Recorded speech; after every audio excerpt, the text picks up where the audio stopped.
matin, la presse s'intéresse à la stratégie du FPI pour les élections à venir. Selon l'Inter, on a pu croire que la récente réunion entre la commission électorale indépendante et les partis politiques aurait fait baisser la tension. Mais visiblement, ce n'est pas le cas.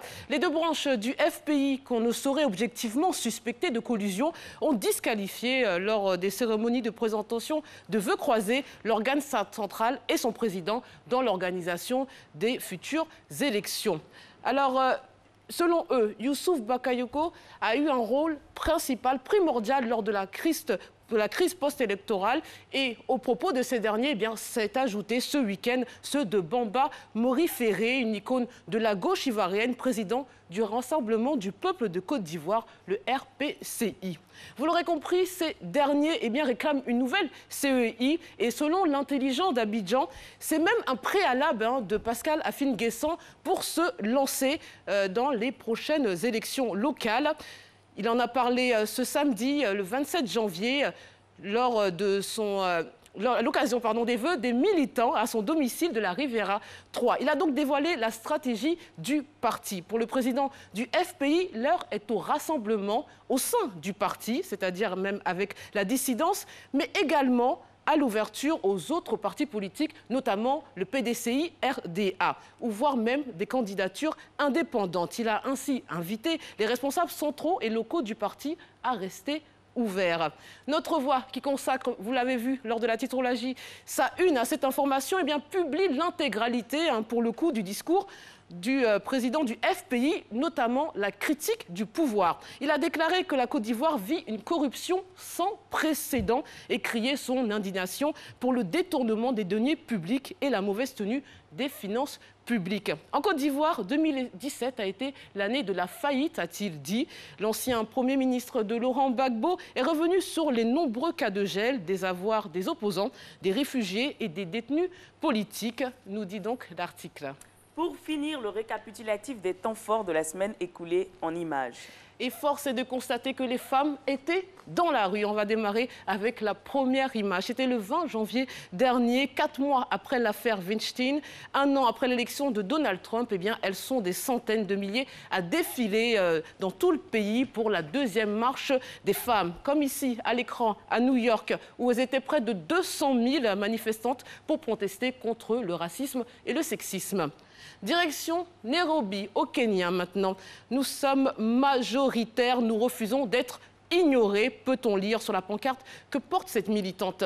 Des centaines de manifestantes ont défilé dans la capitale demandant l'application de la Constitution de 2010 qui impose au moins 1/3 de femmes à l'Assemblée. Le Kenya compte seulement 21% de femmes parmi ses députés. À Lomé maintenant, au Togo, une manifestation encore de femmes contre le président Faure Gnassingbé. Celui-ci a succédé en 2005 à son père, le général Gnassingbé Eyadema, qui a dirigé le pays pendant près de 38 ans. L'opposition demande son retrait et veut limiter le nombre de mandats présidentiels. Istanbul, en Turquie. Cette femme est interpellée par la police lors d'une manifestation organisée par le HDP, qui est pro-kurde, contre l'offensive turque dans une enclave kurde en Syrie. 7 personnes ont été arrêtées. Au Brésil, ça manifeste aussi, mais une manifestation de soutien à l'ancien président Luiz Inácio Lula da Silva, dit Lula, après sa condamnation en appel à une peine plus lourde, 12 ans et 1 mois de prison pour corruption passive et blanchiment d'argent. À Kaboul maintenant, en Afghanistan, cette image insolite, c'était le 21 janvier. Un homme cherche à s'échapper de l'hôtel intercontinental attaqué par 6 hommes armés. L'assaut a duré près de 7 heures. Il a fait au moins 15 morts et a été revendiqué par les talibans. Et maintenant, direction la Chine, Shanghai plus précisément. Zhongzong et Wawa, que vous voyez à l'écran, sont des clones. Ce sont les premiers primates clonés grâce à la méthode qui avait permis de créer la brebis Dolly en 1996. Ces 2 petits macaques crabiers sont nés des travaux d'une équipe de l'Académie des sciences de Chine qui a publié ses résultats dans la revue Cell. Et cette image me donne envie de nous rappeler de vous rappeler la célèbre citation de Rabelais, science sans conscience n'est que ruine de l'âme. Ça fait peur quand même, hein. Le Absolument. clonage. Merci. Alors, un petit quiz hein, rapidement pour terminer. Nessie, voilà. Je suis, on va faire un peu comme la célèbre émission. Je suis donc mis sur pied par le cardinal Richelieu. Le nom de la nouvelle institution vient du jardin Académos. C'est une grande institution française qui gère la langue, créée en 1635. Je suis. Merci l'Académie française aujourd'hui qui fête une année de plus parce qu'elle a été créée le 29 janvier 1635. Enfin, les prémices. Voilà, je vous ai bien eu. Merci Marcella.